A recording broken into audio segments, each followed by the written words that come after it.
Hello students, आज हम लोग यहाँ पर जो टॉपिक डिस्कस करने जा रहे हैं वो टॉपिक है fate of different floral parts after fertilisation.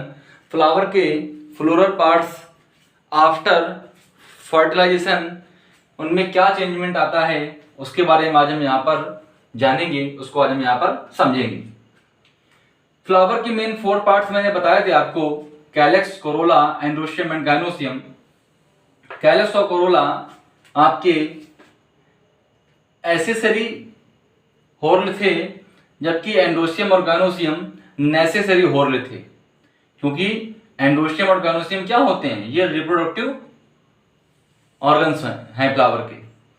तो अब चेंजमेंट क्या आता है आफ्टर फर्टिलाइजेशन। आफ्टर फर्टिलाइजेशन जो हुआ, आपने जाना था फर्टिलाइजेशन में, ठीक है। फर्टिलाइजेशन के बाद में इसमें चेंजमेंट क्या आते हैं फ्लावर में, फ्लावर के पार्ट्स में, आज उसको हम यहाँ पर जानेंगे, इस सबको डिस्कस करेंगे। और एम्ब्रियो सैक को भी लेंगे, अभी हम ओव्यूल को डिस्कस करेंगे सही से कि ओव्यूल के जो और पार्ट्स थे, ठीक है ना, जो सेल्स थी इसमें, egg cell, symmetric cell, micropyle, उन सबका क्या आगे फेट रहता है, किसमें वो चेंज होते हैं, आज इस सब के बारे में यहाँ पर हम बेटा जानेंगे। तो समझिएगा कैलेक्स क्या होता है। कैलेक्स फॉल ऑफ या डिस्ट्रॉयड, ठीक, डिजनरेट हो जाते हैं। कोरोला ये भी फॉल ऑफ, ठीक है। कैलेक्स कोरोला क्या हो गए, फॉल ऑफ, या तो डिजनरेट हो गए या डिस्ट्रॉयड हो गए, खत्म हो गए, इनसे कुछ बनता नहीं है। लेकिन क्या होता है कि कभी कभी किसी किसी प्लांट्स में कैलेक्स अटैच रह जाता है, जैसे आपने देखा होगा,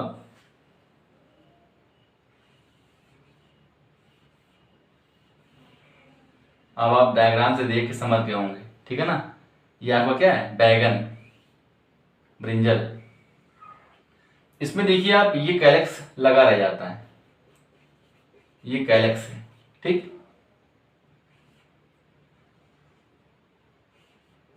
चिल्ली देखिए आप, इसमें देखिए ये कैलेक्स लगा रह जाता है। आपने स्ट्रॉबेरी देखी होगी, स्ट्रॉबेरी में कैलेक्स क्या होता है, लगा रह जाता है, ठीक है, ये कैलेक्स स्ट्रॉबेरी में। तो किसी किसी में कैलेक्स क्या रह जाता है, अटैच रह जाता है। लेकिन 90% केस में क्या होता है, कैलेक्स डिस्ट्रॉयड हो जाता है या वो खत्म हो जाता है। कोरोला फॉल ऑफ, उसका तो कोई काम ही नहीं है। एंड्रोसियम की बात करें तो ये भी खत्म हो जाता है। फॉल ऑफ की बात करो या इसको आप कह दो डिजनरेट हो गया। आफ्टर पॉलिनेशन की बात कर रहे हैं, एंड्रोसियम में जो ऊपर एंथर वाला पार्ट होता है, ठीक है, इसमें पॉलिन ग्रेन्स होते हैं। जब पॉलिनेशन हो जाता है, इसके बाद जब ये बिल्कुल खाली हो जाता है, तब ये क्या हो जाता है, फॉल ऑफ हो जाता है या ये डिजनरेट हो जाता है। अब बात करते हैं गाइनोसियम में। अब गाइनोसियम में कई सारे पार्ट्स थे, जैसे आपने जाना था कि स्टिग्मा थी, स्टाइल था, ओवरी था, और ओवरी के अंदर क्या था, इनसाइड ओव्यूल था। अब इन सभी का एक अलग अलग फेट है, इन सभी का अलग अलग फेट है बेटा। स्टिग्मा क्या होती है, ये भी डिजनरेट हो जाती है, ठीक है, डिजनरेट, ठीक, या तो डिस्ट्रॉयड हो जाती है। आगे देखिए स्टाइल, ये भी डिस्ट्रॉयड हो जाता है या डिजनरेट हो जाती है। ओवरी का क्या होता है, ओवरी, ये जो ओवरी है, ये बेटा ओवरी फ्रूट में कन्वर्ट हो जाती है, फ्रूट में कन्वर्ट हो जाती है। और जो ओव्यूल है अंदर, ये जो आप ओव्यूल देखते थे, ये ओव्यूल सीड में कन्वर्ट हो जाता है। तो ये वाली बात आप अच्छे से समझ जाएंगे कि ओवरी आफ्टर फर्टिलाइजेशन फ्रूट में कन्वर्ट हो जाती है और ओव्यूल आफ्टर फर्टिलाइजेशन सीड में कन्वर्ट हो जाता है। तो आप इतना टॉपिक अच्छे से समझ लिया होगा कि फ्लावर में calyx fall of, Corolla fall of, androecium fall of after pollination, androecium fall of, ठीक है ना, उसके पहले नहीं। हाँ, कैलस किसी किसी में क्या रहता है, अटैच रह जाता है, जैसे ब्रिंजल और चिली वगैरह में, स्ट्रॉबेरी में। गायनोशियम में मैंने क्या बताया कि स्टिग्मा डिजेनरेट हो जाती है, स्टाइल डिजेनरेट हो जाता है, ओवरी से फ्रूट बन जाता है और ओव्यूल से क्या बन जाता है, सीड बन जाता है। तो यहाँ समझने वाली बात क्या आई है कि ओवरी क्या होती है, ओवरी कन्वर्ट हो जाती है किसमें, फ्रूट में, और जो ओव्यूल है ये कन्वर्ट हो जाता है किसमें, सीड में। ये वाली आपको यहाँ पे बात अच्छे से समझनी। अब हम थोड़ा सा डीपली अंदर लेके जाएंगे कि ओव्यूल में क्या चेंजमेंट आते हैं, और ओव्यूल में चेंजमेंट पढ़ेंगे, इसके बाद एम्ब्रियो सैक में क्या चेंजमेंट आते हैं, इसके आगे हम पढ़ेंगे कि ओव्यूल में क्या चेंजमेंट आते हैं। आइए अब जानते हैं कि ओव्यूल में क्या क्या चेंजमेंट आते हैं आफ्टर फर्टिलाइजेशन। ध्यान दीजिए, ओव्यूल में आप जानिए कि जो आउटर इंटीग्यूमेंट होता है, आपने जब ओव्यूल को पढ़ा था तो अभी हम केवल ओव्यूल की बात कर रहे हैं बेटा, अभी हम एम्ब्रियो सैक की बात नहीं करेंगे यहां पर। ये आपका ओव्यूल है, ठीक। ये वाला जो पोर्शन था ये हमारा है एम्ब्रियो सैक, इसकी बात अभी नहीं होगी, इसकी बात इसके आगे होगी।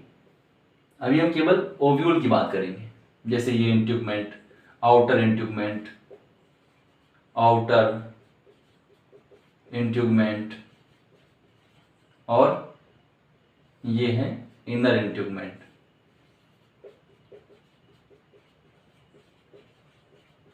इनर इंट्यूगमेंट, ठीक है, इसकी बात अभी करेंगे। फ्यूनिकल और न्यूसिलस की बात करेंगे। ये फ्यूनिकल, फ्यूनिकल, और ये वाला पार्ट जो है वो न्यूसेलस है, ये चलाजा है, और इसके ठीक नीचे वाला पार्ट होता है न्यूसेलस। आज हम इसकी बात करेंगे, ठीक है। तो ये ओव्यूल के मेन जो हमने पॉइंट्स लिखे हैं, आज इस पर बात करेंगे कि इसमें क्या चेंजमेंट आता है आफ्टर फर्टिलाइजेशन। ध्यान दीजिएगा, जो आउटर इंट्यूगमेंट है, आउटर इंट्यूगमेंट है, ये देख रहे हैं आउटर इंट्यूगमेंट, ये बेटा कन्वर्ट हो जाता है टेस्टा में। देखिए समझते जाइएगा, आउटर इंट्यूगमेंट कन्वर्ट हो जाता है टेस्टा। टेस्टा, ध्यान दीजिएगा, टेस्टा जो कवरिंग होती है किसी सीड की उसे बोलते हैं टेस्टा। टेस्टा के ठीक नीचे वाला जो पार्ट होता है वो तो टैगमेन, ठीक है। जब आप कोई सीड पढ़ोगे तो सीड में आपको बताया जाएगा, सीड में आपको 2 नेम्स बताए जाएंगे, एक होगा टेस्टा और एक होगा टेगमेन, ठीक। तो जो टेस्टा का जो फॉर्मेशन हो रहा है वो किससे हो रहा है, आउटर इंट्यूगमेंट से, और जो टेगमेन बनेगा वो किससे बनेगा, इनर इंट्यूगमेंट से। तो अगर बात करें कि इनर इंट्यूगमेंट का फेट क्या है बेटा, तो इनर इंट्यूगमेंट से क्या बनेगा, टेगमेन बनेगा, ठीक है। इससे टेगमेन का फॉर्मेशन होगा। अब बात करते हैं न्यूसिलस से क्या बनेगा सर, तो जो न्यूसिलस है उससे बेटा बनेगा पेरिस्पर्म, इससे बनेगा पेरिस्पर्म, और जो आपका बचा है पार्ट फ्यूनिकल, उससे बनेगा एक पार्ट बन जाता है एरिल, उससे बन जाता है एक पार्ट, उसे बोलते हैं एरिल। एग्जांपल समझिएगा कि टेस्टा और टेगमेन तो आपको हर सीड में मिलेगा, लेकिन जो पेरिस्पर्म और जो एरिल है ये हर जगह नहीं मिलता, कभी कभी किसी किसी सीड में फॉर्म होता है। तो एरिल का एग्जांपल मैं आपको दूं, लीची, आप लीची खाते हैं तो लीची में आप देखते हो कि सीड के चारों ओर एक आपको फ्लसी टिश्यू दिखता है, इसके ऊपर कवरिंग होती है लीची में, ये कवरिंग हो गई, लीची की कवरिंग हो गई, ठीक है, ये लीची की कवरिंग हो गई इस तरीके से। तो ये जो पार्ट आपको दिख रहा है सीड के बाहर का जो पार्ट है, जितना पार्ट आप पूरा आप खाते हो, जिसको आप फीड करते हो, बिल्कुल पतला पतला यहाँ कवरिंग कर देते हैं, इसके नीचे वाला जो आप व्हाइट कलर का जो आपको एक पोर्शन दिखता है, ठीक है, ये पोर्शन, ये जो फ्लसी पोर्शन आप खाते हो, फीड करते हो, ये किसका एग्जाम्पल है, ये एग्जाम्पल है बेटा फ्यूनिकल का, ठीक। फ्यूनिकल से क्या बनता है, एरिल बनता है, एरिल, ध्यान देना, फ्यूनिकल से क्या बनता है, फ्यूनिकल से एरिल बनता है, ठीक। और मैंने क्या होता है, न्यूसिलस से क्या बनता है, न्यूसिलस से बनता है पेरिस्पर्म, न्यूसिलस से बनता है पेरिस्पर्म, ठीक। पेरिस्पर्म का एग्जांपल मैं बताऊं, जो ब्लैक पेपर है, ठीक है, काली मिर्च जिसे बोलते हैं, काली मिर्च में आप देखते हो कि ऊपर एक बहुत ही रिंकल टाइप से एक स्ट्रक्चर लगा होता है, पपड़ी जैसी जमी होती है, वो किसका एग्जाम्पल है? पेरिस्पर्म का। जो आपका ब्लैक पेपर है उसमें एक रिंकल सा एक पपड़ी जैसी जमी होती है, ठीक है ना, रिंकल सी, उसे बोलते हैं पेरिस्पर्म। ये मान लो काली मिर्च है, ये पपड़ी है, तो ये क्या है? ये पेरिस्पर्म का एग्जाम्पल है। ठीक, तो आपको क्लियर हो गया होगा कि ओव्यूल से क्या क्या चेंजमेंट आते हैं आफ्टर फर्टिलाइजेशन। अब इसके आगे हम बात करेंगे एम्ब्रियो सैक की, कि एम्ब्रियो सैक में क्या चेंजमेंट आते हैं, इसको जानेंगे। देखते हैं कि एम्ब्रियो सैक में क्या क्या चेंजमेंट आते हैं आफ्टर फर्टिलाइजेशन। तो ध्यान दीजिएगा, ये हमने आपको बनाया है एम्ब्रियो सैक। एक बार आप रिवाइज कर लीजिए कि एम्ब्रियो सैक में शलाजा एंडी की ओर कौन सी सेल होती हैं? एंटीपोडल सेल होती हैं। तो ये आपकी एंटीपोडल सेल है। ठीक, बीच में यहां पर होता है सेकेंडरी न्यूक्लियस, यहां पर सेकेंडरी न्यूक्लियस होता है, और नीचे आपकी एग सेल और ये सिनर्जिड सेल होती हैं, सिनर्जिड सेल। ठीक है, अब डिफरेंस समझिएगा कि एंटीपोडल सेल क्या होती हैं? एंटीपोडल सेल क्या हो जाती हैं? ये डिजनरेट हो जाती हैं, समझते जाइएगा, डिजनरेट, डिस्ट्रॉयड हो जाती हैं।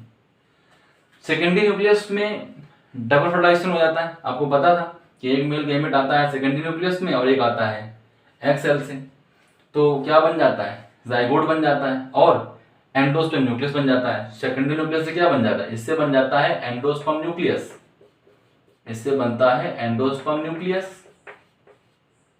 ठीक है, ये बात समझ में आई होगी कि एंडोस्पर्म न्यूक्लियस कैसे बनता है। तो secondary nucleus plus n, 2n plus n, तो क्या बनता है? 3n, जिसे बोलते हैं सेकेंडरी न्यूक्लियस। और जो एग सेल है इसमें फर्स्ट मेल गैमेट मिलता है तो बन जाता है जाइगोट। तो आप समझ गए कि एंडोस्पर्म न्यूक्लियस और हमने जाइगोट की बात क्यों की। अब यहां समझ लीजिए कि एंटीपोडल सेल डिजेनरेट हो गए और सिनर्जिड सेल भी क्या हो जाती है? ये भी डिजेनरेट हो जाती है, डिजेनरेट या डिस्ट्रॉयड हो जाती है। ठीक है, बात समझिएगा। अब बचा क्या? सेकेंडरी न्यूक्लियस से क्या बन जाता है? एंडोस्पर्म न्यूक्लियस, और जो आपका एग सेल है इससे क्या बन जाता है? जाइगोट। तो एंटीपोडल सेल तो क्या हो गई? खत्म हो गई। सिनर्जिड सेल भी क्या हो गई? डिस्ट्रॉयड हो गई। अब जाइगोट से क्या बनेगा? जाइगोट से बनेगा एम्ब्रियो। इंपॉर्टेंट बात समझते जाइएगा, जाइगोट से क्या बनेगा? एम्ब्रियो बनेगा। और जो एंडोस्पर्म न्यूक्लियस है इससे बनेगा एंडोस्पर्म। इसके पहले की वीडियो में आपने पढ़ा था एंडोस्पर्म क्या है, न्यूट्रिटिव टिश्यू है, इससे बनेगा एंडोस्पर्म। ठीक है, तो आपको आज समझ में आ गया होगा, अच्छे से कंप्लीट हो गया होगा कि आफ्टर फर्टिलाइजेशन फ्लावर, ओव्यूल और जो आपका एम्ब्रियो सैक है उसमें क्या चेंजमेंट आते हैं और उनसे क्या क्या डेवलप होता है। ये बहुत ही इंपॉर्टेंट है, इसको आप अच्छे से एक टेबल बना करके आप अपनी कॉपी में नोट कर सकते हैं। ये आपके लिए एग्जाम में या मल्टीपल चॉइस में बहुत हेल्पफुल रहेगा। आप बस देख करके तुरंत टिक कर दोगे कि हाँ सर जाइगोट से एम्ब्रियो बनता है, एंडोस्पर्म न्यूक्लियस से क्या बनता है? एंडोस्पर्म बनता है, कैलेक्स से क्या बनता है? फॉल ऑफ हो जाते हैं, कोरोला क्या हो जाता है? फॉल ऑफ हो जाता है। ठीक है ना, और एरिल किस में बनता है? एरिल किससे बनता है? फ्यूनिकल से बनता है। तो हमने जो बताया था आपको वो सब हमने आपको यहाँ पर कंप्लीट कर दिया है।